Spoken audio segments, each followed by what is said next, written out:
Olá, bom dia a todos. Bom dia. Olá, tudo bem? Bom dia, Marcos. Bom dia, bom dia. Nós estamos aqui, Otávio Pique Silva, a Lilian Babo, o Renato Barros, os nossos amigos e amigas pelo Facebook, na nossa conversa entre amigos. E hoje, tendo como tema central algo relevantíssimo nesse momento, que são as relações trabalhistas nesse instante de epidemia. Nós temos 3 professores da área trabalhista para nos ajudar a esclarecer a dúvida de todos, dos advogados, advogadas, dos empregados, dos empregadores. Otávio, bem-vindo, obrigado por ter vindo. O Otávio vai ter que sair um pouco mais cedo, 10h30 ele nos deixa, e entra então o amigo Luiz Otávio. Otávio, se apresente, por favor. Bom dia, querido.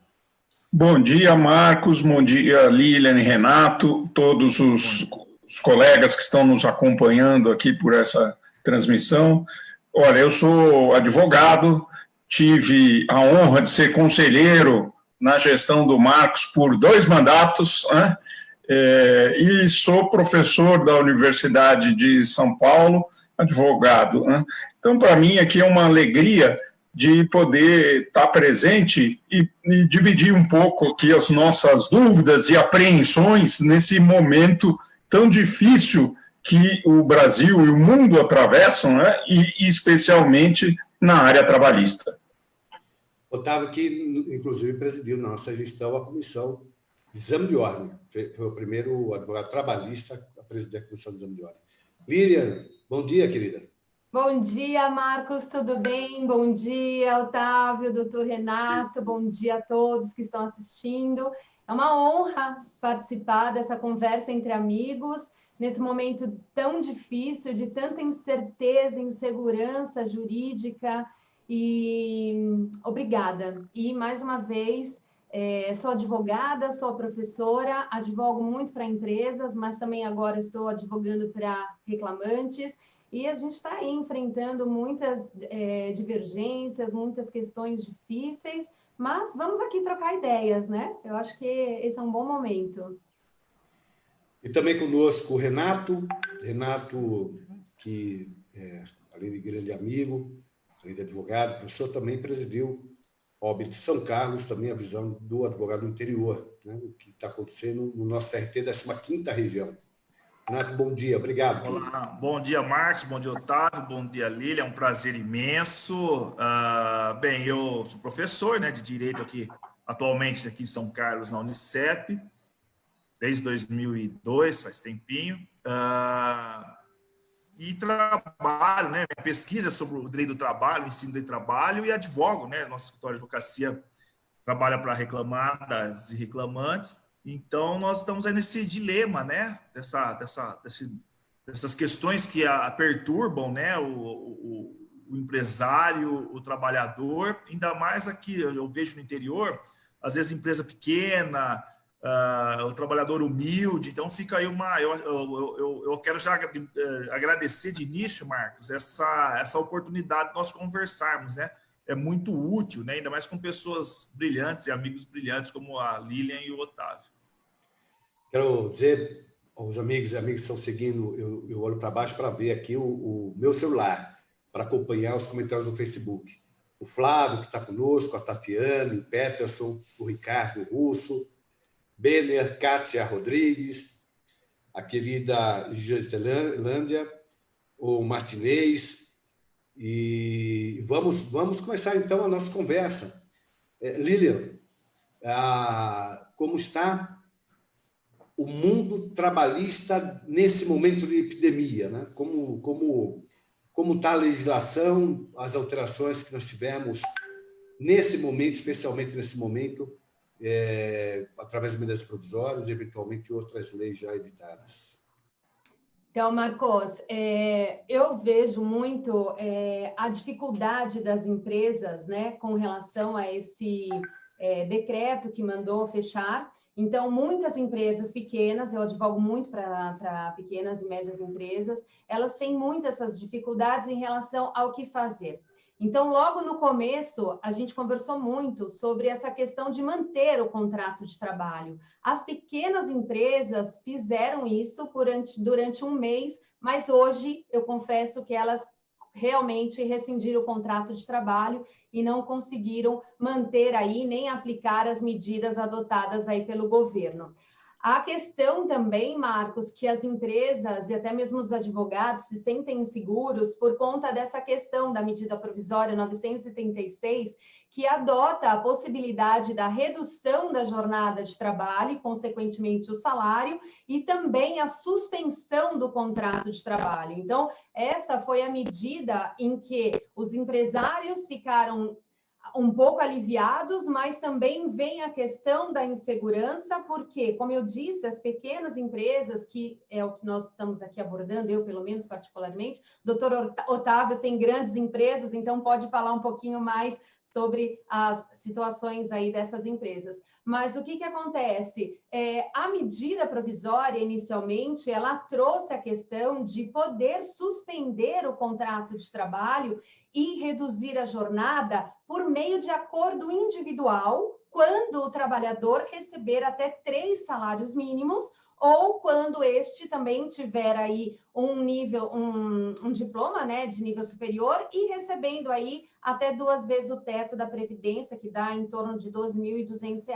Então, para esses empregados, há aqui, pela medida provisória, a possibilidade da adoção dessas medidas, redução e a suspensão, mediante acordo individual, sem a interferência do sindicato. Então, quando surgiu essa medida provisória, muitos me procuraram, nós conversamos, nós tentamos aí fazer os acordos, conversar com os trabalhadores, e a gente sente que nesse momento o trabalhador, ele não tem muita opção, né? Porque ele fala assim, olha, a empresa está me oferecendo aqui a redução da jornada ou a suspensão do contrato de trabalho e se eu não aceitar? Vai ser demitido. Então, esse acordo individual, de certa forma, é uma forma de coação, será? Não sei se seria coação num estado de calamidade, né? Nesse momento tão difícil que nós nos encontramos. Então, fizemos aí os acordos, né? Individuais, conversamos com os empregados e tudo mais. E aí, em seguida, veio a decisão, né, do Lewandowski dizendo que não era possível por meio de acordo individual e que o sindicato teria que ter o aval, teria que partir da negociação coletiva. E aí foi aquela situação, aquele desespero, né? E aí eu falei para os empregadores, falei, olha, é o seguinte, precisa do aval do sindicato, né? Porque, de certa forma, tecnicamente falando, né, doutor Otávio, doutor Renato, tecnicamente falando, essa medida, ela é inconstitucional. A gente não pode nem falar que não é, porque ela é. Mas, diante do estado de calamidade, né, uma situação emergencial, eu até acho que ela veio para tentar ajudar e dar alternativas aos empregadores com relação a não rescindir o contrato, manter o emprego, né? E, automaticamente, fizemos esses acordos individuais, tivemos dificuldades gigantescas de negociar com o sindicato, alguns fechados, sem nada, nem e-mail, nem comunicação. Então, fizemos uma carta, enviamos via correio para que chegasse na sede do sindicato, porque se no prazo de 4 dias ele não se manifestasse, era considerado como válido esse acordo. Então, outros sindicatos que abordaram no sentido, olha, nós vamos fazer a negociação, o que está escrito aqui não vale nada, nós queremos aqui um percentual por cada salário reduzido, a empresa está sufocada, não tem dinheiro para pagar os trabalhadores, não tem como pagar o valor. A situação é gravíssima, E o empregado também, né? Sem dinheiro também para pagar a conta de casa, né?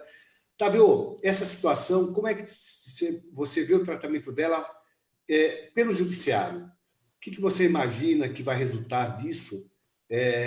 Nas novas regras, o entendimento que vai acabar sendo levado para a justiça de alguma forma. Marcos, o que a gente pode perceber desde já é que essas medidas que foram apresentadas ao Congresso Nacional, que ainda precisarão ser aprovadas, hein? É preciso lembrar disso, são medidas provisórias, né? Certamente terão emendas e etc.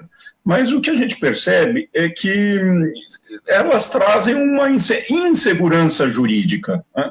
Infelizmente, não dá para a gente garantir nada para os nossos clientes, seja empregado, seja empregador, de que o quadro é um quadro que foi estabilizado. Não foi. Nós estamos num momento gravíssimo.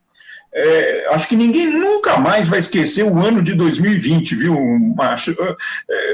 Marcos? Que a gente vai ficar com uma quantidade de questões que vão ser depois trazidas para discussão no judiciário. Então, a medida provisória de março, aquela 927, que procurou trazer uma série de facilidades no tocante a transição do regime presencial para o teletrabalho, no tocante à adoção do banco de horas para poder compensar a ausência de trabalho agora, com hora extra lá na frente, no futuro, ou com antecipação de férias, férias individuais, férias coletivas.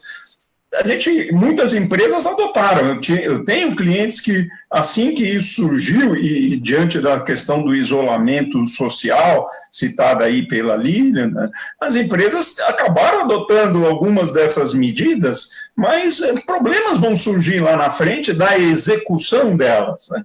E agora, com essa medida provisória 936, que entrou em vigor no dia 1º de abril, não é mentira, entrou em vigor a possibilidade de suspender contrato, de reduzir jornada, e as empresas também vieram buscar essa alternativa, que é natural. E vejo aí um mérito de se tentar, por esse programa, garantir o emprego e a renda dos trabalhadores. Acho que isso é importante, né? Porque, se vocês bem se lembram, quando saiu a primeira medida provisória, 927, no primeiro momento, havia a previsão de suspensão do contrato de trabalho, só que sem pagar nada. Não podia dar certo, né? Onde já se viu... O trabalhador vai fazer curso, né? Ele vai comer o curso, né? Ele vai se alimentar de curso, né? Era uma loucura aquilo, né? Tanto que no dia seguinte, pelo Twitter, o presidente da República já anunciou que ia revogar, né, aquele dispositivo. Então, esse que veio agora mostrou-se mais articulado, né? Uma maneira de se buscar reduzir o salário naquelas faixas, né, de 25%, 50% ou 70%, e havendo aí uma complementação a ser paga pelo governo, um percentual do seguro-desemprego proporcional aí à redução à vida no salário e na jornada, e ainda a possibilidade de uma ajuda compensatória a ser paga pela própria empresa, mas sem natureza salarial, então não incidindo aí fundo de garantia, imposto de renda, nada disso, sobre essa parcela compensatória a ser paga pela própria empresa. Então, ela paga o salário e mais essa parcela compensatória, e ainda o governo entra com uma colaboração. Talvez a colaboração vinda aí do governo tenha sido muito tímida, né? E a renda não será garantida. Esse é um grande problema que a gente vai ver aí nos próximos meses, né? Porque os trabalhadores não terão aí o mesmo rendimento salarial que eles tinham antes da suspensão, e isso certamente trará problemas para o consumo, para a economia em geral, né?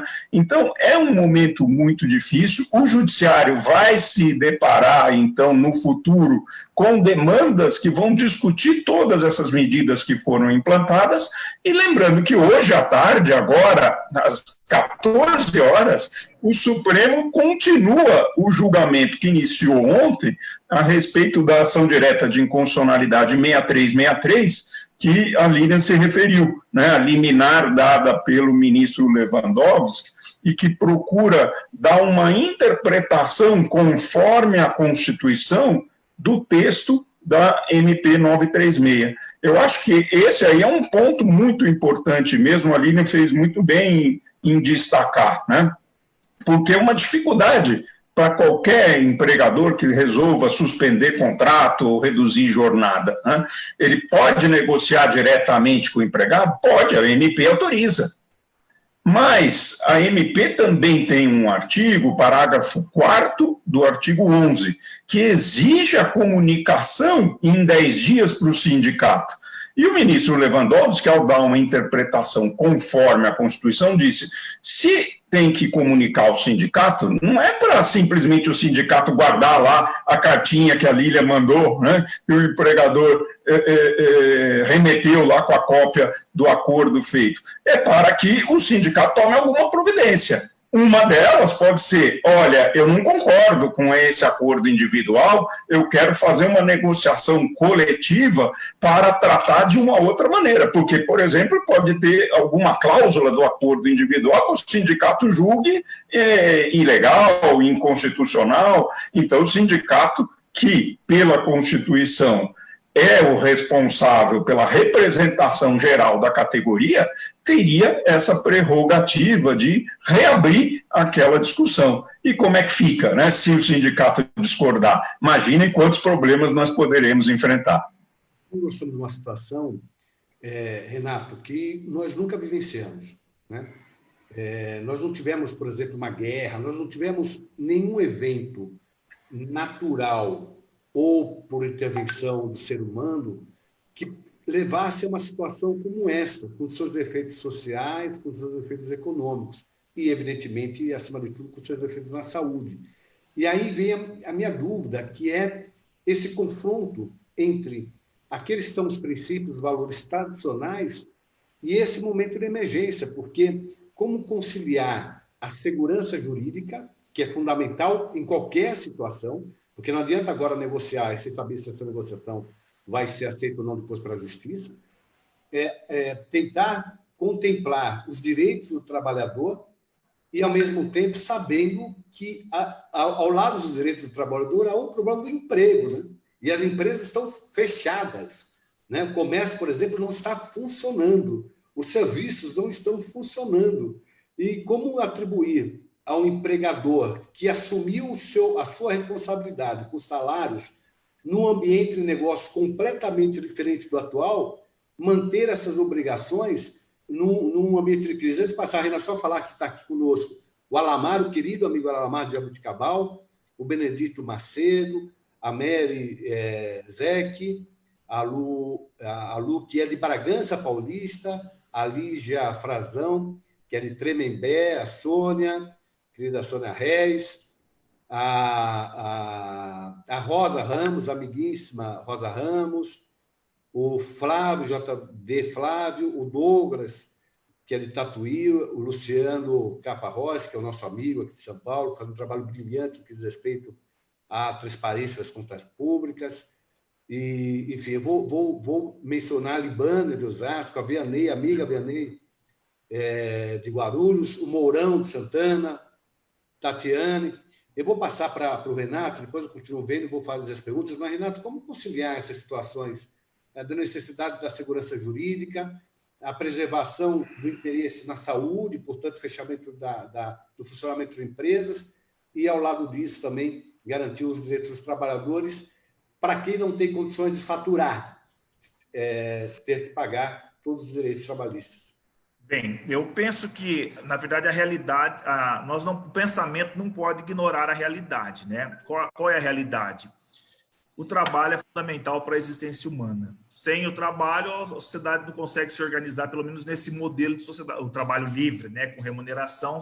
Esse modelo de sociedade que nós temos, ele não se desenvolve dessa forma, salvo se fosse o antigo, né, o regime de trabalho forçado, que seria o trabalho escravo. Então, a sociedade ela se compõe, se desenvolve no modelo contemporâneo através do trabalho e a remuneração. Penso que a questão é achar o equilíbrio nesse momento, a razoabilidade, né?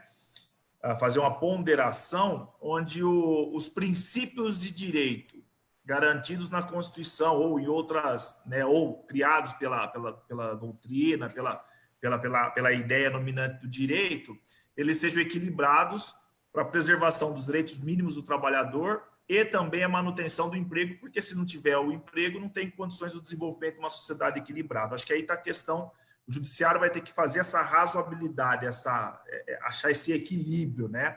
Acredito que o judiciário vai levar em consideração, acredito, os acordos individuais, porque o sistema, pelo que eu tenho percebido, a condução do Supremo Tribunal Federal deve ser comunicado o empregador, o sindicato dos acordos individuais que foram formalizados, e o sindicato pode se opor. Acredito que os sindicatos não terão formas de se organizarem para fazer uma tentativa de instaurar uma negociação coletiva. E acredito que o judiciário vai pender pela manutenção, salvo se existir alguma arbitrariedade, alguma inconstitucionalidade. Penso eu que ele vai ponderar nesse sentido para a manutenção do sistema, buscando o equilíbrio. E aí eu vejo uma questão importante que a Lília e o Otávio disseram, e que vem na fala deles de uma forma embutida, aí, que é a importância da justiça social, né, e aí vem a especialização do Poder Judiciário. Da justiça, né, importantíssimo a Justiça do Trabalho nesse momento, porque o juiz do trabalho ele vai ter uma especialização e ele vai trabalhar com esses princípios, essas fontes do direito para fazer a ponderação. É muito importante esse filtro, até que se chegue eventualmente ao Supremo uma questão, e também a advocacia trabalhista de suma importância, né? Porque aí o advogado que vai defender os interesses do empregador, eu sempre digo que o advogado é o porta-voz da cidadania, do cidadão, né, para o exercício da cidadania. Então, nesse momento, ele vai ter que filtrar tanto o advogado que faz empregador ou empregado, ou advogado trabalhista, ele vai ter que analisar com base nesses princípios e tentar pôr a razoabilidade, onde está havendo o abuso por parte do empregador, né? E a ponderação para a manutenção do emprego. Aí é a essencialidade ou um ponto fundamental da figura do advogado, da advocacia, né? Das instituições jurídicas. Então, sem ferir os princípios de direito do trabalho que garante aí mas eu penso que o principal vai ser ponderado a questão da preservação do emprego e da renda. Penso eu que o judiciário vai partir para esse sentido de validar os acordos individuais, mas nós temos uma questão importante. O mercado, ele depende dessa renda e desse emprego, porque se não tiver também o trabalhador ganhando, ele não consegue gastar na quitanda da esquina, e o da quitanda não consegue comprar do campo, né? Então, essa ponderação vai ser necessária.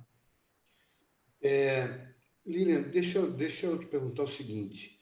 Só resumindo, Marcos, não querendo te cortar, resumindo o que o Renato falou, né? Nós, independente do que a gente optar e assessorar as empresas, né, dentro das medidas e das possibilidades da empresa para manter o trabalhador com sua renda, nós estamos nas mãos dos juízes, né, Renato? Eu acho que, resumindo, é isso, não é? Não, um acréscimo, Lilian, que é o seguinte, nós não temos uma base de jurisprudência, mesmo antiga, para dizer, olha, nós vivenciamos essa situação na década de 30, na década de 20, e lá se buscou contemplar os interesses, mediar os interesses, através de tal teoria, de tal valor, de tal princípio. Nós não temos isso. A Europa tem. A Europa passou, por exemplo, por a guerra, né? Aqui nós não passamos pela guerra. Então, há esse outro componente de insegurança de ser uma realidade completamente diferente daquela que nós vivemos. Eu vou só, como daqui a pouquinho o Otávio vai sair, eu volto com você, mas só para aproveitar a presença do Otávio, que o Otávio daqui a pouquinho vai sair. O Otávio está com um compromisso logo mais, e eu combinei com ele de liberar às 10h30. E aí nós vamos ter a presença do Luiz Otávio. Veio os dois São Paulinos, aliás, né? Vai sair o São Paulino, um São Paulino. Otávio... Estaremos em 4 São Paulinos, né? Otávio, eu ia te perguntar o seguinte. Você vê a possibilidade, a partir desse julgamento supremo, ser estabelecida alguma orientação, mesmo que mínima, a permitir que nós possamos auxiliar as empresas e os empregados orientando sobre o que fazer. Você acha que esse julgamento vai trazer alguma luz, não só em relação ao sindicato, mas em relação ao entendimento que vai se ter quanto a todos os aspectos que estamos vivendo na área das relações de trabalho?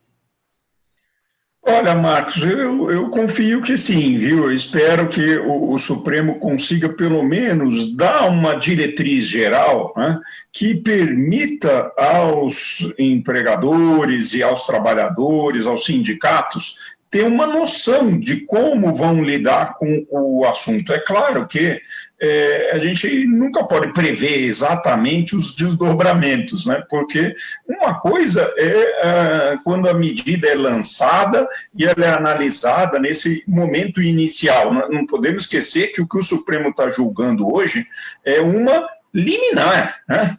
Quer dizer, tudo pode, muita coisa pode alterar ainda, né, no decorrer do julgamento, do mérito da ação e nas próprias ações individuais, onde assuntos venham a ser debatidos acerca do conteúdo dos acordos que venham a ser celebrados. É preciso a gente lembrar que, mesmo sendo um acordo individual, ele é um negócio jurídico, né? E o negócio jurídico segue a prescrição do artigo 104 do Código Civil. Ele depende de agente capaz, de objeto lícito e de forma prescrita ou não defesa em lei, né? Então, esses pontos todos serão debatidos no dia a dia. Na hora que a questão individual chegar para a análise do Poder Judiciário, é preciso que tenha uma sustentação consistente daquele acordo que foi celebrado lá atrás. Por isso a importância do advogado trabalhista, nesse momento, seja assessorando a empresa, seja assessorando o trabalhador, seja o advogado do sindicato, todos estarem pensando em conjunto em soluções que se sustentem lá na frente, né? Quer dizer, para mim, a gente só sai dessa crise, Marcos, se nós tivermos um momento de coesão social. Eu tive, essa semana, participei de uma live aí com professores de universidades estrangeiras, da Itália, da Espanha, de Portugal, aqui do Uruguai, e todos foram unânimes em dizer isso. Nos seus respectivos ordenamentos jurídicos, as medidas não são muito diferentes das que são adotadas aqui no Brasil. Mas acho que o caminho fundamental para que essas medidas deem algum resultado positivo é a concertação social, né? Trabalhadores, empresários, sindicatos, o governo, os estados, os municípios, nós precisamos nos unir porque nós estamos numa guerra mesmo. Acho que a sua imagem inicial é muito real, né? Não é uma guerra como a Primeira ou a Segunda Grande Guerra Mundial, mas é uma guerra contra um inimigo que é devastador. Então, nós precisamos lutar pela manutenção da saúde pública e pensar lá na frente em como dar a maior segurança jurídica possível para as medidas trabalhistas que estão sendo agora adotadas. Otávio, eu vou chamar o Luiz Otávio, a gente, por alguns minutos, agradecendo mais uma vez a Tatiana, que está presente, fez um comentário sobre o que disse a Lilian em relação à questão da jurisprudência, né, o que nós vamos ter dificuldade, o Elcio, a Elivani, a Mary, que está falando sobre o risco econômico das empresas, Vanessa, o Sérgio, Maria do Rosário. Eu vou, então, chamar agora, vai demorar alguns segundos, a entrada do Otávio, mas já pedindo para que você comece a despedida, Otávio, e vamos já pensar numa outra oportunidade de você estar aqui conosco. Ora, Marcos, queria primeiro parabenizar você aí por essa iniciativa. Eu acho muito bacana, né, a ideia da conversa entre amigos, e eu acho que esse evento que você está promovendo hoje aqui mostra uma nova realidade que nós percebemos agora durante esses tempos de pandemia, né? Quer dizer, como existem muitas facilidades que hoje a tecnologia nos traz, para a gente poder estar próximo das pessoas, para a gente poder discutir os assuntos. Quer dizer, eu tenho certeza que no dia que a gente superar toda essa fase tão difícil, essas conquistas que nós tivemos, elas vão ficar. Nós vamos fazer muita reunião por videoconferência, né? Olha o Luiz Otávio aí. Difícil, essas conquistas. Tira o som do... Você está ligado? Por videoconferência. Liga o Facebook, eu tiro o som, Luiz. Vai dar o microfone. Olá, gente. Tudo bem? Tá alguém que está com ligado no retorno de som. Liga o Facebook, Luiz. Não sei se está com o Facebook ligado. Tá. Otávio, então, mais uma vez, muito obrigado, querido amigo. Boa reunião agora, o outro evento que vai ter na sequência. E que possamos participar de outros encontros como esse. Foi muito produtivo. Obrigado, querido. Será um prazer participar. E, então, eu peço substituição. Entra aí o meu xará, Otávio Pinto. Otávio, camisa 10 saindo. Luiz Otávio, também camisa 10 entrando. Um abraço. Só o Muito Marcos, obrigado. Só um abraço. Otávio, só o Marcos para conseguir dois Otávio juntos. Dois Otávio Pinto juntos. Otávio, querido amigo, obrigado também por ter vindo. Você estava acompanhando, nós estamos aí na conversa, nesse diálogo mesmo, essa conversa entre amigos. E eu já passo a palavra para você, Otávio, para a sua apresentação, né? Para que a gente possa também dar sequência aqui dos nossos comentários. Então, primeiro, uma satisfação estar com vocês nessa live de hoje, mais uma, né? Tudo está tão novo para nós advogados. Então, a professora Lilian, o professor Renato, minha saudação. Eu só quero fazer um registro. Primeiro eu vou fazer o cumprimento ao meu grande líder, Marcos Acosta, que eu tenho profunda admiração. Mas eu quero fazer aqui já vou polemizar. Eu não sou São Paulino, eu sou corintiano. Sabia. Então, Viu, Renato? Polêmica.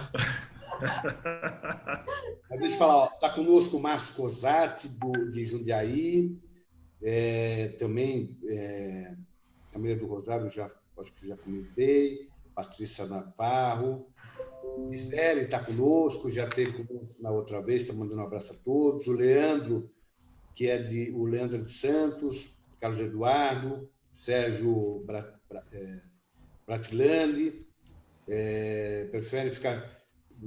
Sérgio perguntando, Lilian, se para o funcionário, nesse momento, para os empregados, né, qual que é a opção, né? Porque o desemprego é gigantesco, nós já estamos com 15 milhões de empregados, esse número certamente aumentou exponencialmente, né? E aí vem a proposta, e ao mesmo tempo a empresa não tem faturamento, vem a proposta, por exemplo, de diminuição do salário. O empregado... Você tinha comentado, mas só para reforçar, o empregado fica numa situação de vulnerabilidade e o empresário também, né? Acaba ficando também, porque ele também não tem dinheiro para pagar as contas. Né? Não é isso, Lilian? Marcos, desculpa, é que eu te perdi aqui o som. Essa pergunta foi feita para mim, é isso? Isso. Como... Você vinha desenvolvendo o raciocínio, eu cortei um pouquinho por causa do Otávio, né? Só voltando para você nesse ponto, né? Nós estamos numa situação em que o empresário, que não é comum, Luiz, nós vivemos uma situação, o empresário numa situação de vulnerabilidade, né? Nós estamos nessa situação também, né? O empresário sendo obrigado a fechar a loja e não tendo faturamento. E o empregado, já naturalmente, para a relação de emprego, já está numa posição de vulnerabilidade, né? Então, é um momento diferente, até por conta disso, né? Marcos, a questão é que a gente percebe tantas questões diferentes, tantas situações, né, diversas. Ontem eu acabei atendendo um funcionário em que realmente a empresa fechou o estabelecimento, mandou ele ficar em casa e ele não recebeu agora, no 5º dia útil de abril, o salário, ele não sabe se está de teletrabalho, se ele está de licença remunerada, se a empresa está fazendo banco de horas, mas ele sabe que ele não recebeu absolutamente nada. Então, ele me disse, o que fazer, né? Então, assim, é tentar entrar em contato mesmo com o empregador para que o empregador possa tomar atitudes. Se a empresa não tem condições de manter o contrato de trabalho para pagar, ele tem a empresa como suspender o contrato de trabalho, né? Então, suspende o contrato de trabalho por um período, né, de até 60 dias, que a medida provisória lá autoriza, e depois a empresa veja o que vai acontecer, mas pelo menos ele está fazendo o quê? Recebendo esse auxílio emergencial. E é importante, Marcos, falar para as pessoas que esse benefício emergencial, ele não é o seguro-desemprego. Isso significa que se o empregado ele tiver o contrato de trabalho suspenso, receber o auxílio emergencial aí do governo, que a base deste valor é calculado sobre o seguro-desemprego, depois, eventualmente, se a empresa de fato não tiver condições de manter o contrato ativo, até porque ele terá estabilidade aí, né, do período em que ele teve o contrato suspenso, rescinde o contrato, né? E quando rescindir o contrato, ele vai ter direito a receber o seguro-desemprego. Então, ou seja, a empresa, ela tem que ter essa consciência, né? Ela não pode simplesmente fechar o estabelecimento, não adotar as medidas e deixar o empregado assim nesse momento, sem renda, né? Deixa eu fazer só uma parte aí. Olha que interessante. O empregador, ele tem a faculdade também de fazer a extinção do contrato sem justa causa. Seria mais honesto até para o empregado a extinção do contrato, aí o Luiz Otávio pode até nos ajudar aí complementando, faz a extinção do contrato sem justa causa, mesmo que não pague as verbas resilitórias ou da rescisão, entregue os documentos para habilitação no sistema do seguro-desemprego para receber o fundo de garantia e depois, numa normalidade, negocia o pagamento das verbas da rescisão. Seria uma opção, que pelo menos o empregado recebe o seguro-desemprego e fundo de garantia, ele tem como sobreviver. E aí é uma questão que a Lilian, numa outra oportunidade, numa cartilha dela, escreveu, que é a possibilidade do empregador agindo aí numa forma onde ele não vai buscar a sua função social, a sua solidariedade nesse momento, numa ruptura, baixei as portas e deixa o empregado se virar, ele pode até, como existe a ferramenta da suspensão do contrato ou a ferramenta da redução proporcional da jornada, né, e o salário, e se ele não fez nenhuma das três opções, ele pode até responder, né, por um eventual dano moral causado ao empregado, né, ao ex-empregado. Então, tem que tomar uma cautela aí, já que existem essas ferramentas. Eu sempre falo, procura um advogado, né, para ver o que a MP 936 traz de suporte. Se, de repente, vai ser discutido judicialmente ou não, é uma outra questão, né? Mas, pelo menos, ou extingue o contrato, ou suspende, ou reduz. Pelo menos uma dessas medidas é importante. Deixa eu aproveitar o gancho do Renato e colocando a mesma questão sobre um outro ângulo, que, aliás, foi trazido pela Nessina Costa, querida amiga. Marcos? Travou no Marcos? Ele deu uma travada lá. Travou no Marcos? Mas mas eu acho... Bom, eu só queria fazer dando continuidade enquanto o Marcos se reconecta.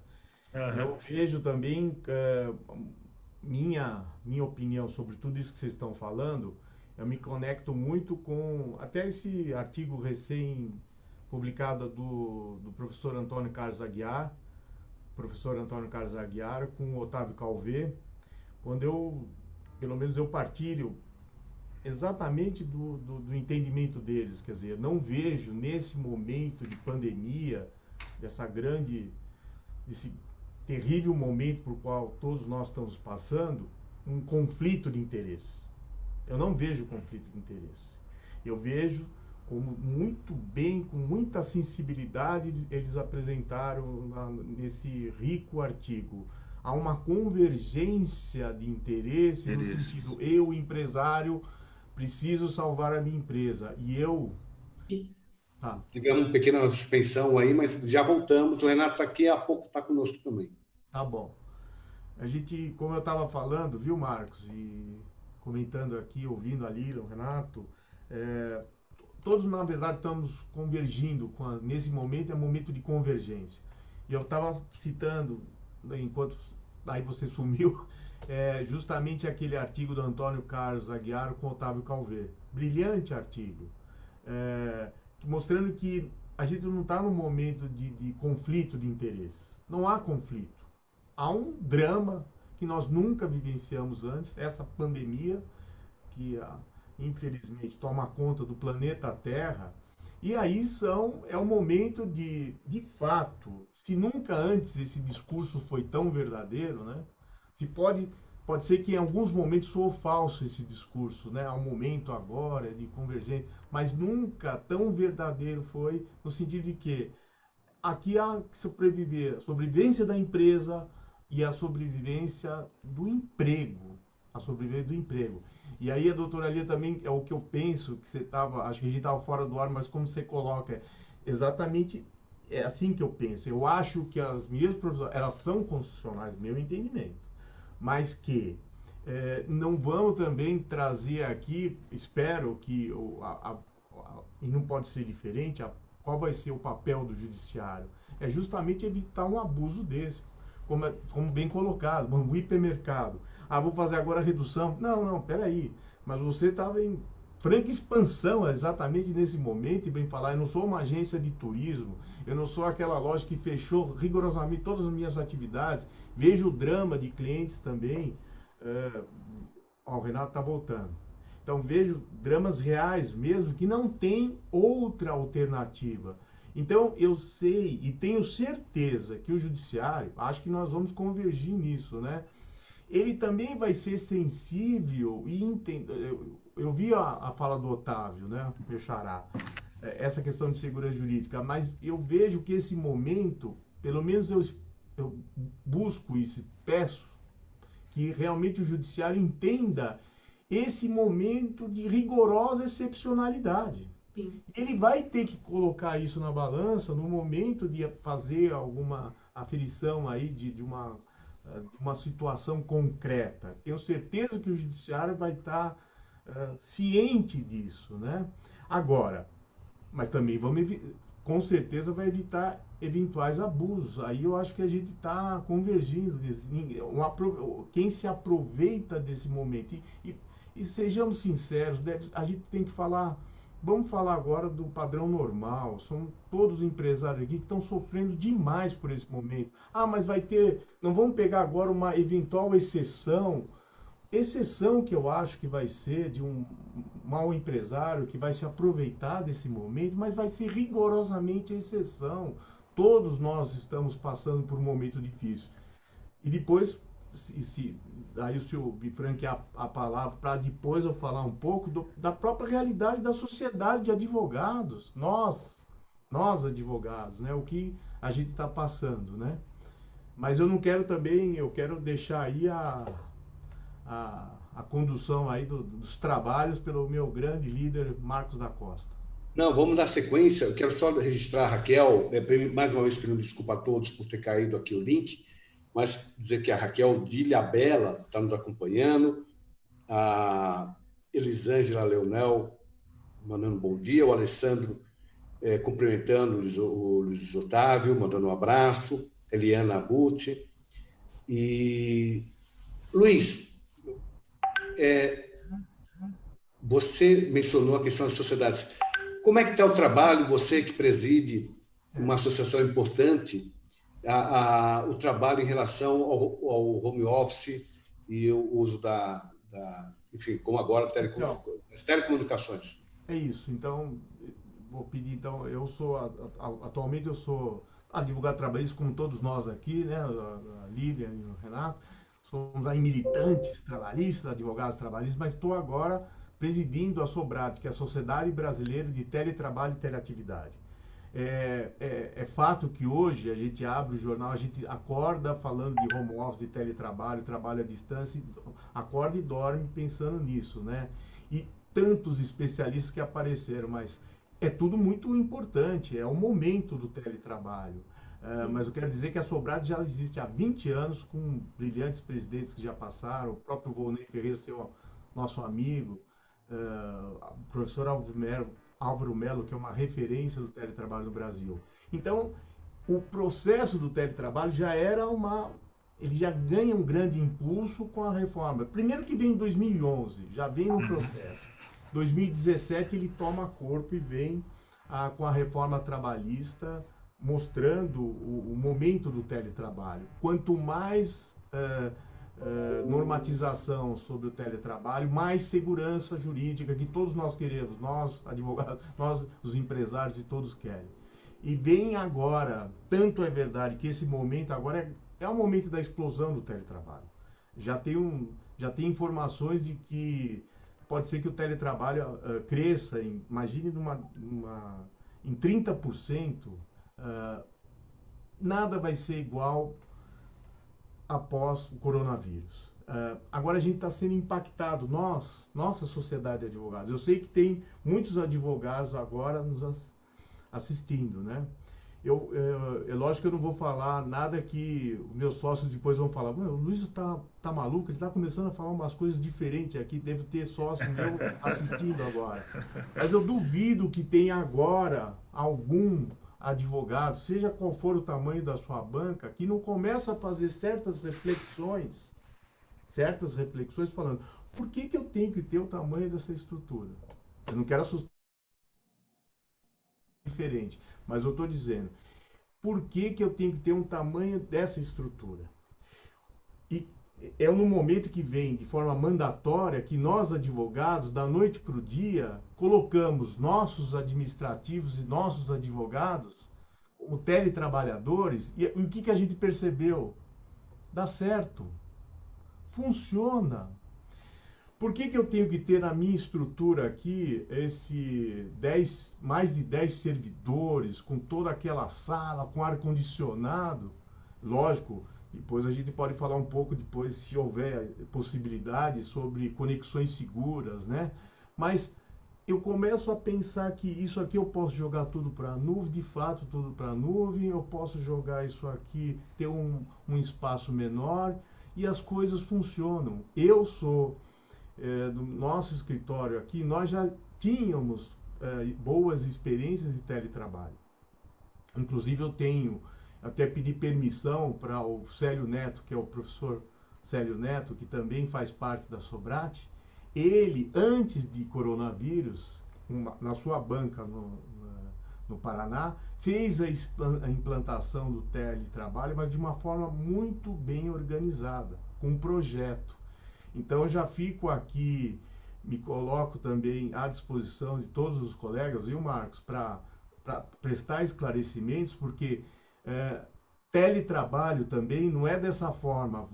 Meu querido colega de sócio, ou meu advogado aqui, ou administrativo, vai para casa lá e a gente vai se entendendo. Não é assim que a banda toca, né? Nós precisamos, nesse momento, é uma situação emergencial, a própria medida provisória trouxe o capítulo do teletrabalho, dada a importância, a relevância, todos nós viramos teletrabalhadores, né? Muitos de nós, o trabalho intelectual e essa conexão com comunicação e informação, mas a gente precisa depois abrir algumas frentes, nós advogados, né? Primeiro, fazer a implantação correta desse teletrabalho. Se eu vou depois abraçar isso para minha banca, eu preciso fazer de forma correta. A gente tem que também dar o exemplo, né?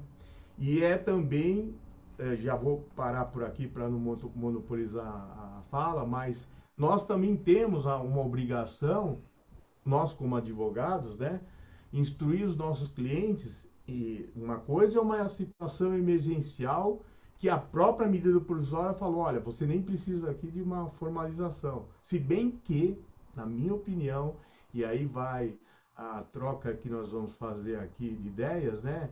Eu acho que já tem que colocar aditivo, mesmo nessa situação, o que prejudica da transparência e já em que pese essa situação de excepcionalidade, para a gente já não reduzir a termo tudo e deixar tudo bem claro. Despesas, questões ergonômicas, dos relacionamentos, a parte de comunicação e tudo mais. Então, nós temos que cumprir esse dever de casa agora, nós advogados, com as nossas bancas, né? Mas também passar essa informação importante para os nossos clientes. É trabalho também para nós, né? Então, é um momento difícil para todos nós advogados, né? Muito difícil. A gente está participando de várias reuniões, a gente está vendo o drama que também nas próprias sociedades de advogados, tá certo? Nós somos também gestores, não é verdade? Nós estamos com os nossos problemas para serem administrados. E sairemos, tenho certeza, melhores e mais fortes de todo esse processo, tá? Deus te ouça. Há diversas manifestações aqui concordando com você. Eu queria citar aqui o Benedito Franco, que é um amigo, que é acadêmico também, chamando atenção para o impacto disso no ensino como um todo, né? Que é o uso da conferência no ensino, todos, o Renato pode falar um pouquinho sobre isso, todos aqui, professores, usando muito tecnologia. Eu estou conversando com muitos amigos e amigas, dizendo, olha, eu estou me virando aqui, porque é completamente diferente. Eu estou acostumado a dar aula, dou aula há 20, 30 anos, agora estou usando a tecnologia, tem que colocar imagem na tela, porque senão o aluno dispersa, tem que chamar atenção, tem que acompanhar. É uma outra forma de dar aula, né? E aí, no mundo jurídico, nós temos, há muito tempo, buscado a tecnologia a nosso favor, mas nós vemos, primeiro, alguns tribunais usando tecnologia não como instrumento de cidadania, eu sempre digo isso, mas como instrumento de poder. Então, o tribunal vem embaixo uma normatização do processo eletrônico, sem ter a menor preocupação com advogados, promotores, especialmente com partes, com a sociedade, mas para se proteger, de forma equivocada. Vimos agora o TRT, um ato baixado pelo TRT, onde ele determina o uso de videoconferência até para audiência, fora as questões processuais envolvidas, né? Como é que eu vou fazer uma audiência de instrução com um testemunho ao lado? Né? Quem que vai controlar o que a testemunha está ouvindo ou não está ouvindo? Se ela está acompanhando o depoimento da outra testemunha, o depoimento da parte? Não dá. Não no nosso sistema, né? Podemos até pensar em evoluir, Luiz, para o sistema como americano, de fazermos nos nossos escritórios. Então, os advogados se reúnem no escritório não por causa da pandemia, evidentemente até por causa do deslocamento, por problema da contaminação, mas num modelo comum, né? Usar as conferências dos escritórios, fazendo o escritório de advocacia, os dois advogados com as partes, pode até evoluir para isso, tem que ter uma discussão, ver se é o melhor caminho e tal. Mas, nesse momento, uma imposição do tribunal não pode, por óbvio, não funciona. E, além disso, nós temos o problema do ensino jurídico, que o Brasil já tem mais faculdades de direito do que a soma de faculdades de direito do resto do mundo, e agora vai vir uma pressão das faculdades para autorizar o ensino jurídico também fazer o ensino jurídico por meio, enfim, pelos meios eletrônicos. No ensino tradicional, nós temos uma limitação, que é sala de aula. Por mais que a faculdade coloque aluno dentro de uma sala de aula, uma hora essa sala de aula vai comportar mais gente. No eletrônico não tem isso. A visão que provavelmente, não todos, evidentemente, mas alguns que nós sabemos que temos visão mercantilista vai ter, 10, 100, 1000, 1 milhão, quantos boletos eu vou emitir de cobrança. Não é isso, Renato? Isso é uma questão importantíssima. Eu tenho tive que me adaptar à distância na educação. É complexo porque o presencial você tem nós temos uma formação já tradicional e o ensino, a relação ensino-aprendizagem presencial, ela é diferente, né? O calor, a dinâmica é diferente. O professor tem que se adaptar e dar mais trabalho. Até no Estadão saiu uma matéria, né, uma especialista, os professores têm sofrido mais. Eu, como advogado, recebi ligação de professores que não estão conseguindo dar conta de se adaptar ao sistema porque não tiveram treinamento para isso. Já professor reclamando da questão do direito autoral, porque algumas instituições querem que a sua aula fique à disposição dos alunos por determinado período, ou seja, gravada. Então, nós temos uma questão de direito autoral, né, direito à imagem, e uma questão é, de um lado, nós temos que tentar motivar nos estudantes de direito o hábito de leitura.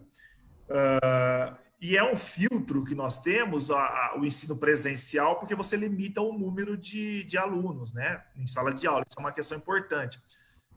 E eu sempre faço uma crítica que o ensino de direito ele é muito atrasado, ele fica, né, com o tempo, ele é muito tradicional ainda, né?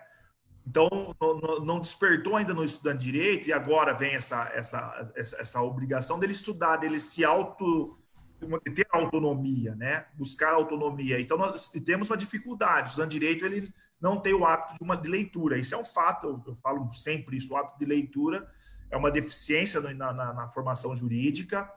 Eu brinco que tem professor, o aluno nem precisaria de professor, se ele sentasse e lesse bons livros, nem dependeria do professor, né? O professor seria apenas uma ferramenta, mas nós não temos o hábito de leitura, nós temos uma expansão na formação jurídica sem qualidade. Se tivesse uma expansão com qualidade, tudo bem. Mas existe ainda aquelas instituições que ela não se preocupam com o resultado da formação jurídica, isso é um problema que nós temos que enfrentar. O MEC é o... Deu uma travadinha no Renato de novo. Gravou o Renato, né? Lilian, me conta um pouquinho da sua experiência de aula com... Autorizou até o dia 15 de março antes, ela não se adaptou ainda, que é uma outra deficiência. Então, é um momento delicado que nós temos, né, e que deve impor ao estudante o máximo de leitura. Né? Essa é uma realidade, o máximo de qualidade de leitura, vão ter que cobrar a leitura. Aumenta a responsabilidade do estudante, né? Aumenta a responsabilidade do estudante. Né?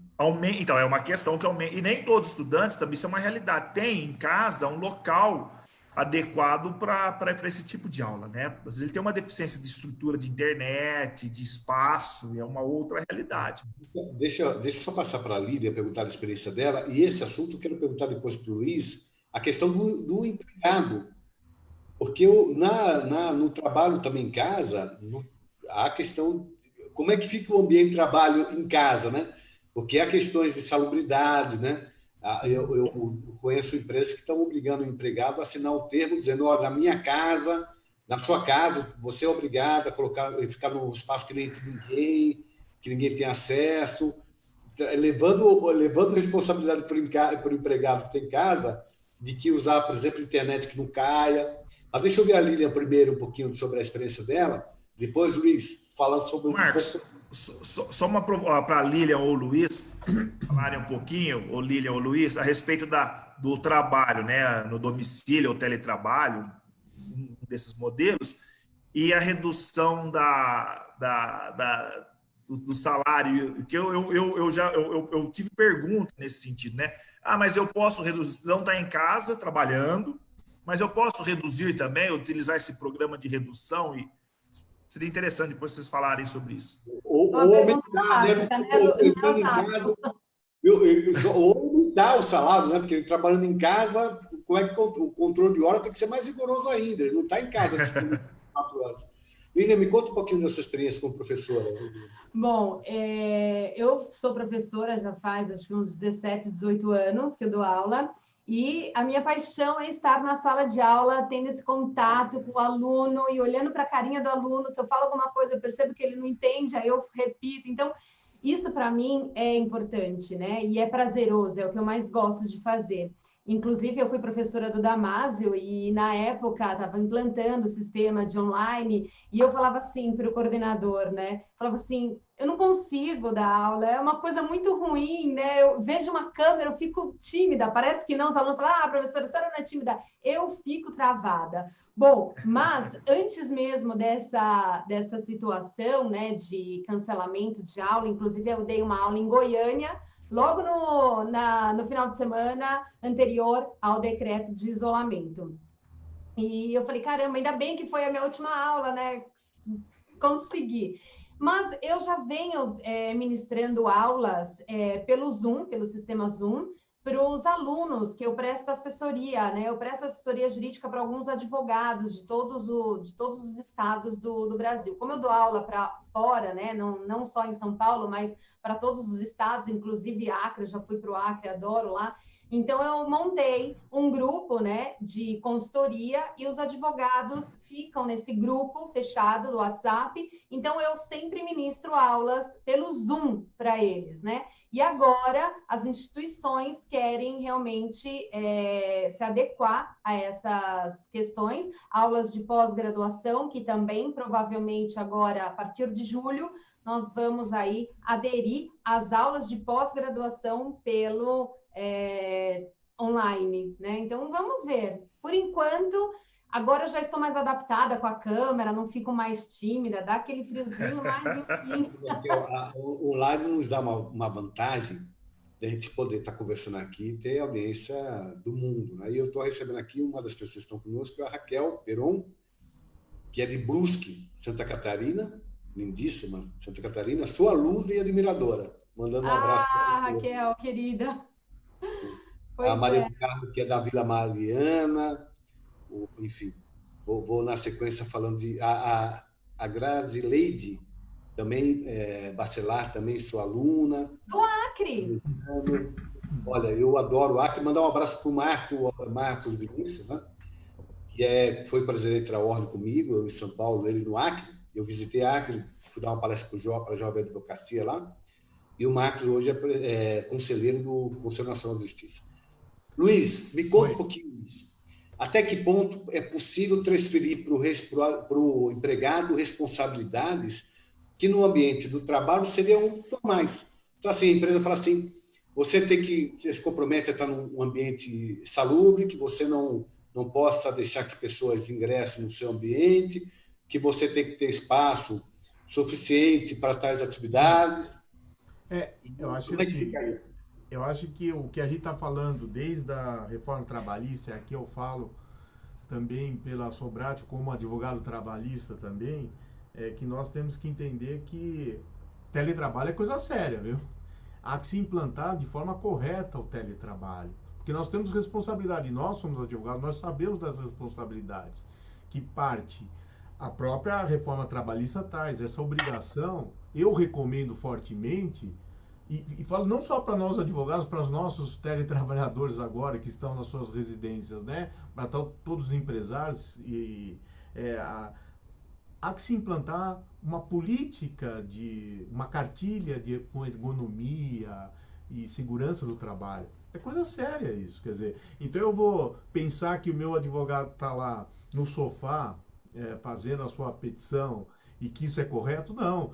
Eu tenho que passar, é minha obrigação, não fala ostensivamente com a reforma trabalhista, que eu tenho que esse olhar ostensivo com relação à segurança e medicina do trabalho. Então, é uma obrigação nossa. Que parte do vestiário? Eu tenho exemplos, quer dizer, no meu escritório já tem um profissional, isso antes da pandemia, né? Que fazia toda a inserção no processo judicial eletrônico, um administrativo, com suporte de advogados também, mas só trabalha em home office. Ele, por que ele o que aconteceu com ele? São experiências que a gente está percebendo agora. Ele tinha uma certa dificuldade aqui, porque ele estava numa sala com várias advogadas, que falam muito bem. Eu estou elogiando, pelo amor de Deus, estou elogiando as advogadas, hein? Pelo amor de Deus. Vocês dominam o planeta Terra. Eu sou fã, então, por favor. Mas ele tinha que ter uma, absorção naquilo que ele está falando. A gente sabe da importância que é incluir informações no sistema, né?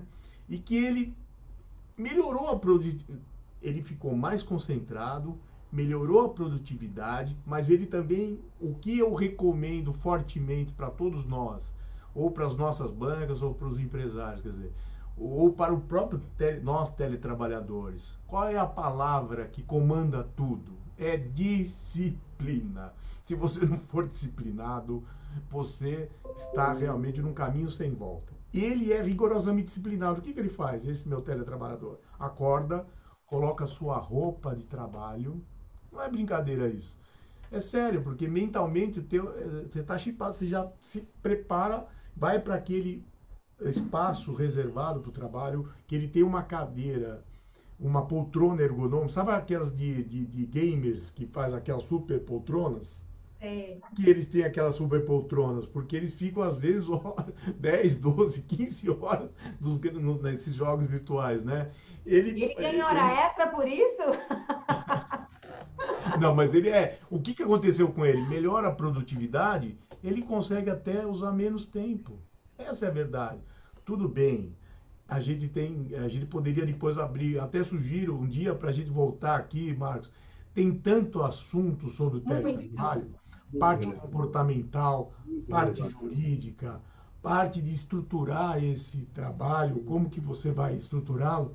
Mas eu só quero aproveitar a oportunidade que hoje em dia está tão... Eu quero fazer aqui está tão na moda sair no apartamento e bater palma. Eu acho que nós, advogados, seja qual for o tamanho da sua estrutura, mas a gente tem que bater palma para os nossos homens de informática. Porque eles estão, nesse momento, eu vou bater palma, então eu faço aqui hoje, para o Max, aqui o Luiz, que estão os suportes, em nome deles eu quero fazer homenagem a todos esses suportes, que às vezes são empresas terceirizadas ou são internos mesmo, mas que estão nos resgatando, nos salvando nesse momento tão difícil que a gente precisa... Luiz, Lilian, comenta um pouquinho sobre a possibilidade da redução, que é uma pergunta, né, que se faz da redução do teletrabalho. Não, é mais ainda, ó a pergunta que chegou, e situações que vocês devem ter vivenciado com alguns questionamentos. E se eu tenho cargo de confiança? Hã? Aí, eu só vou falar uma coisa. No cargo de confiança, você só tem que fazer uma redação criativa. Dá para... Agora, pensem que, primeiro, a gente tem que sair, a gente tem que saber que teletrabalhador que a gente está falando. A gente está falando do hipersuficiente, do hipersuficiente. Então, bom, qual é a situação que a gente está vendo aqui? Ele tinha controle da jornada ou ele não tinha? Mas pela reforma, se é preponderantemente fora da dependência do empregador, então ele não tem controle de jornada. Cuidado, não é bem assim. Porque nós sabemos que existem atividades que é do interesse do empregador o controle da jornada. Concorda? Sim, inclusive, em algumas faculdades, os professores estão obrigados a ter esse controle de jornada. Então, eles o próprio sistema, o acesso ao sistema controla o seu tempo. Exatamente. Então, os professores eles têm um horário para cumprir. Passa a ter controle de produtividade também, né? Sim. Além do controle, o sistema permite não só o controle de horário, mas da produtividade.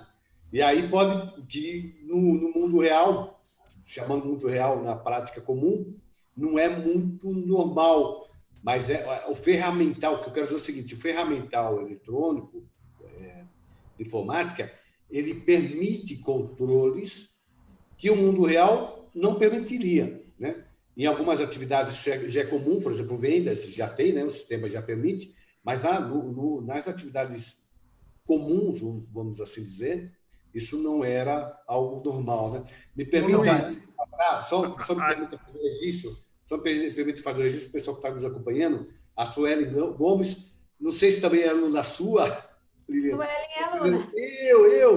Ela é do Rio Grande do Sul, e vejo que a informática aproxima as pessoas, né? Então, nós temos uma Raquel Peron e temos também o Cláudio Peron, que está nos acompanhando. O Cláudio é meu colega de turma, meu colega de faculdade. Conhece trabalhista, advogado trabalhista também, perguntando, Raquel Peron, vai ver que são parentes, nem sabiam, né? Carlos Eduardo Marim, a Nanda Kassab também, falando o Carlos Eduardo Marim, a Nanda Kassab, também suas ex-alunas, foram alunos, a Ângela Virgínio está aqui conosco, o Rui Robson da Paz, o Rui da Paz, querido amigo, o Barão, Edvaldo Mendes da Silva, o Barão também conosco. Fala, Renato, desculpe. Analisando essa questão do trabalho, né, do residência ou teletrabalho, então, Otávio, Lilian e Marcos, se o empregador consegue fazer um controle, um exemplo, o empregado trabalha na sua residência, mas na sua casa, mas no espaço de tempo de 8 horas. e ele consegue fazer a redução no espaço de tempo de 4 horas, então, em tese, é possível ele fazer a redução, né? Sem nenhum problema, né? Porque se era uma que pode reduzir, então pode, se tinha o controle. Agora, se não tinha o controle, não tem lógica, né? É o caso concreto que vai desenhar aí o... né? Exatamente. A Cida Prado, A Cida Prado está dizendo que o que o Luiz Otávio está colocando é o ideal, porém não é a realidade de muitos empregados colocados no home office nesse momento, sem a mínima condição de cumprir suas tarefas, com muito sacrifício, devido às funções não adequadas. É uma questão de disciplina. Uma coisa é o momento, né? Sim, uma coisa e disciplina, como o doutor... Daí estruturalmente, né? Oi, Lilian, desculpe. Não, desculpa eu que acabou falando, tá vendo, Otávio? Mulher fala, né? Mulher precisa falar. Não, mas é que eu falo, precisa ter disciplina para isso, né? Porque no momento de pandemia, em que todos estão em casa, em que os filhos estão sem escola, a mulher, pelo menos, e eu sinto isso, né? Porque a gente tem que dar conta de clientes, a gente tem que fazer almoço, tem que limpar a casa, fazer conta de matemática com a filha, dar aula à noite para os alunos. Então, assim, é uma sobrecarga que eu confesso que é muito tenso, né? Então, se você não tiver uma disciplina e estabelecer horários para tudo que você vai fazer, não funciona. Não funciona. Você vai dormir meia-noite, eu não tenho dormido, porque medida provisória sai no meio da madrugada, aí você tem que estudar na madrugada, porque você fala, nossa, se eu acordar às 7 da manhã, minha filha já vai estar acordada, e como que eu vou estudar? Que ela vai ficar, mãe? Então, é muito difícil, né? Para a mulher, pelo menos, eu acredito que sim. Eu acho. A mulher machista é muito... sobrecarrega demais. Sobrecarrega todos, mas a mulher especialmente. O nome disso, viu, Lilian, para o que você está, e você representando todas essas guerreiras, né? Eu acho que são acordos familiares. Sim. Se você não fizer acordos familiares, você vai ficar realmente, você não vai conseguir trabalhar. O seu filho, a sua filha, o seu companheiro vai ficar triste, não vai entender. Quer dizer, sem acordos familiares nesse momento, e vale para qualquer teletrabalhador, acho muito difícil que o trabalho seja desenvolvido a contento, né? Para a gente também não ter... Hoje nós estamos numa situação de excepcionalidade, só para ficar claro também, quer dizer, hoje a gente está numa situação de excepcionalidade que a gente só fala em home office, que, respeitando outras opiniões, eu entendo que teletrabalho é gênero, desde que trabalho intelectual, com meios de comunicação e informação, e home office é espécie. Eu acho que tem alguns que entendem que home office é uma coisa e teletrabalho. Eu penso dessa forma, respeito aos outros entendimentos, que tudo é teletrabalho, desde que trabalho intelectual desenvolvido com sistema de informação e comunicação. Mas a gente tem que pensar também que num futuro próximo, quando a gente está falando todo o teletrabalho, a gente está falando não só em home office. Hoje é o teletrabalhador em qualquer lugar, em qualquer momento. Então, a mudança de mindset que a gente fala, que é pós-coronavírus, que está impactando tanto as nossas vidas, eu acho que vai para o mundo, nós, advogados e justiça do trabalho, há que perceber também que nós estamos entrando num novo momento também. Eu deixo de lado os abusos. Quem comete abuso deve ser repreendido, né? Agora, numa situação de normalidade, eu vejo nós, trabalhadores modernos, como autogestores da nossa atividade, quer dizer, gerenciando a nossa atividade, gerenciando o nosso tempo. É isso que eu imagino, né? E sempre buscando o tão necessário direito à desconexão. Acho que todos nós precisamos disso. Luiz, vou te explorando aí, né, com algumas perguntas até, porque uma advogada me disse que ela teve que buscar psiquiatra por conta da tensão. Sim. Né? Eu trabalho em casa, criança, o que a Lilian materializou aí, né, na fala. E aí é um excesso, talvez, de trabalho, né, em casa. Levanta, já sobe, já trabalha, ou já vai para a sala, ou já vai para o... E é um trabalho intenso, é filha, criança. E como você vê isso? Porque é uma realidade que algumas empresas terão, né, quando passam a ter os empregados trabalhando em casa, né? Então, eu vou te falar, isso já era uma... Olha só que interessante a tua pergunta, que já era uma preocupação Vocês sabem que nós somos advogados trabalhistas, a gente sabe qual era a grande doença do trabalho. Era a LER, DORT, doenças osteomoleculares relacionadas ao trabalho. Qual vai ser a grande doença agora? Isso é antes do coronavírus. Como que as empresas já estão se preparando? É a depressão. E vamos falar agora uma verdade também, que a gente tem que estar... se a gente buscar em alguns estudos aí, e alguns especialistas que falam até da nossa própria classe dos advogados, há quem diga que nós somos movidos à base de Rivotril. É sério isso. Porque a questão hoje da saúde mental passa a ser até isso, e volto a dizer, antes da pandemia, antes da Covid-19, já era uma preocupação de investidores com essa preocupação com as empresas de ter este olhar para a saúde mental dos trabalhadores. Eu acho que essa vai ser a grande discussão do momento. Então, o que você coloca, Renato, é muito moderno. E eu fico imaginando qual vai ser o impacto disso pós todo esse momento por qual a gente está passando. Eu lembro de duas situações. Uma quando começou a internet, chegar a tecnologia, a gente falava que íamos entrar na era do ócio, né? Que a tecnologia ia nos permitir conviver mais com as nossas famílias, viajar mais. Antes lembro disso, né? E a outra é um livro que chama A Era das Máquinas Espirituais. Eu sempre comento esse livro que fala exatamente sobre a evolução da tecnologia em cima das atividades humanas, né? São pensamentos importantes. Eu vou só mencionar aqui a Kátia Cação, querida amiga, que é do Cubatão, também nos acompanhando, a Simone Castro, que é de São José dos Campos, sua também aluna, Lilian, o João Marcos, que está aqui, também nos acompanhando, a Cida. As mulheres todas aplaudiram quando você falou, Lilian, do trabalho feminino, viu? Fez um sucesso enorme, e é verdade, nós temos que reconhecer e mudar a cultura. É uma das coisas que é inevitável. Nós vamos ter que mudar essa cultura machista, que ainda prevalece muitas vezes. O mundo vai mudar. Espero, e aí eu já vou começar a me despedir, porque nós estamos quase 11h20 já, agradecendo a todos, dizendo que amanhã nós temos feito esses encontros, segunda, quarta e sexta. Na segunda que vem, nós vamos falar sobre liberdades públicas. Nós vamos ter a presença do Marcelo Figueiredo, professor de Direito Constitucional, do Oscar Vilhena, que é diretor da GV, articulista da Folha de São Paulo. O Marcelo foi diretor da PUC, e da Luciana Temer, minha amiga também, professora de Direito Constitucional. Nós estaremos falando na segunda-feira, às 10 horas. Esperemos que dessa vez o link não caia, né? Vamos aprendendo. Mas falando sobre liberdades públicas.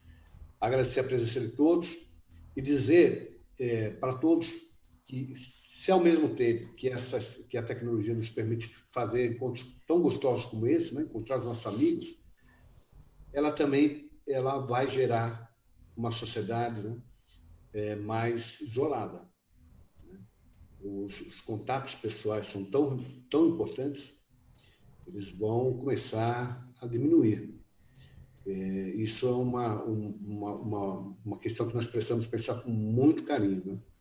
E disso decorre também a perda do sentido de comunidade, né? Nós nos veremos menos e não podemos deixar que isso represente a perda também da solidariedade. Nós não podemos deixar de ser solidários. Renato, querido amigo, um abração, obrigado. Mande um prazer, foi muito bom. A Jane está nos ouvindo, ao meu lado aqui e também acompanhando. Jane, né? Jane, aparece um pouquinho aí, Jane. Olha lá, Jane. Fala para aparecer aí, fala para aparecer. Ela está vindo aqui. O Marcos, o importante, né?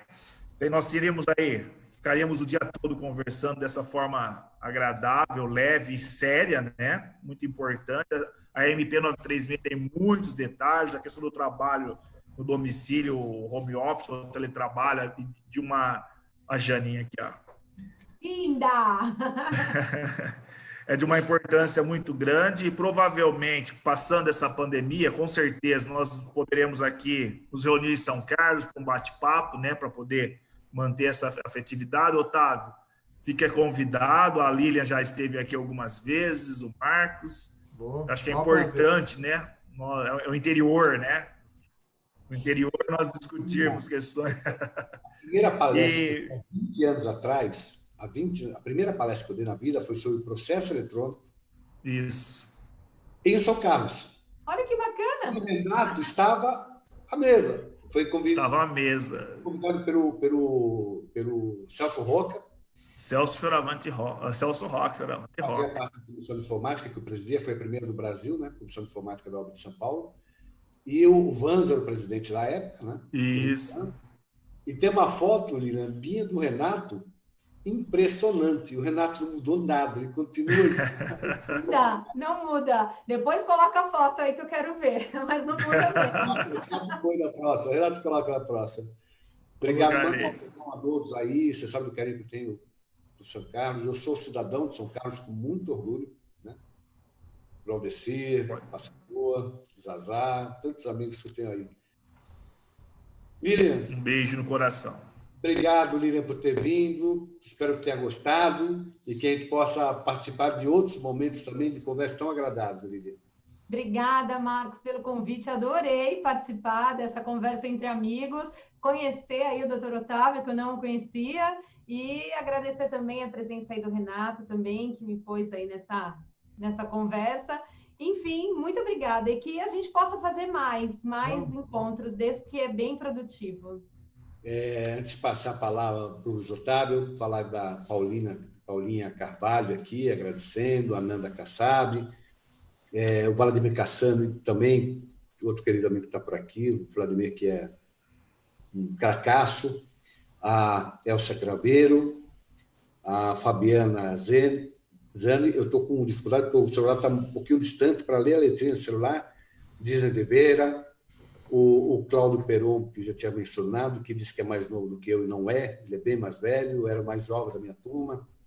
A Libane Aparecida, a querida amiga do Casco, a Jane Barros, a Ana Maria Franco, a Ana Franco, outra grande amiga, foi conselheira conosco da Ordem, ela que é de Piracicaba, Débora Mendes, o Odécio também, outro grande amigo, que foi presidente da subseção de Itaquera, nos acompanhando.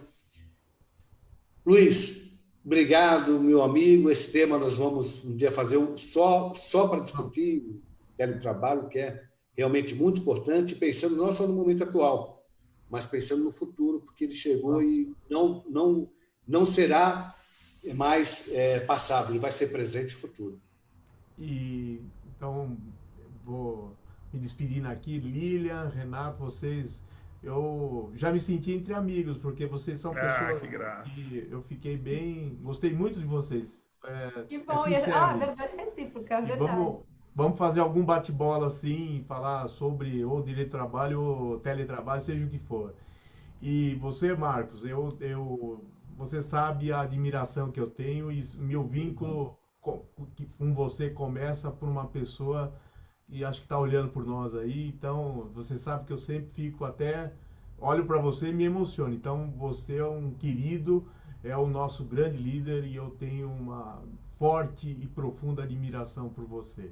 E você, desejo muito sucesso a essa tua iniciativa, você está trazendo esclarecimento para nós advogados e para o público em geral. Só faço aqui um registro que é de utilidade pública e pode ser muito útil para todos nós advogados ou todos os teus o teu grande público que te acompanha, Marcos. www.sobrate.org.br.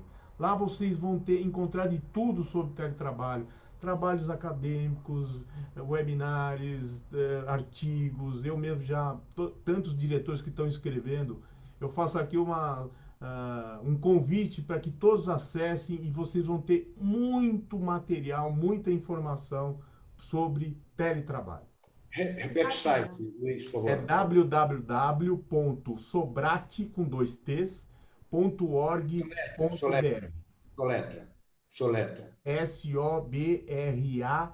SBTT, Sociedade Brasileira de Teletrabalho e Teleatividade. Faço aqui o convite a todos. Nós temos como fundador o grande professor Álvaro Melo, que é a referência brasileira e mundial. E tem até, hoje nós temos o ITA, né, que é uma entidade internacional presidida pelo professor Álvaro Melo. Então nós somos, sim, o Brasil é referência no teletrabalho. Então, que possamos aí continuar trocando ideias e colaborando com os nossos colegas advogados e o público em geral. Fico aqui de braços abertos para todos vocês e vou para o interior sim, hein? Me convide. Vem assim. Tem um churrasco para gente. Vamos. Combinado. Quero agradecer também ao Eduardo Alonso, a Luciene de Luca Mendes, a Elisângela Leonel de Biagi. Agradecer a cada amigo, a cada amiga que pôde participar conosco nos debates, ou acompanhando, assistindo esses vídeos. Os 2 vídeos vão ficar no Facebook, eles ficam disponíveis para aqueles que puderam participar. Lembrando, mais uma vez, segunda-feira vamos ter o outro encontro sobre liberdades públicas, com o Marcelo Figueiredo, o Oscar Vilhena e a Luciana Temer. Desejar a todos um grande final de semana. Antigamente, hoje, final de semana, a gente está em casa, né? Então, chegou a sexta, né? Hoje, a sexta-feira tem muita importância no que diz respeito a ficarmos com a família, mas sempre lembrar de que as 2 palavras são fundamentais nesse momento. A responsabilidade é de todos. Nós todos temos que ter responsabilidade, muita responsabilidade individual, familiar, dos nossos amigos, do nosso meio de convivência, e solidariedade. Com a solidariedade, nós vamos superar essa crise com o menor custo social possível. Tchau, gente. Um abração a todos. Obrigado. Tchau, obrigada. Então,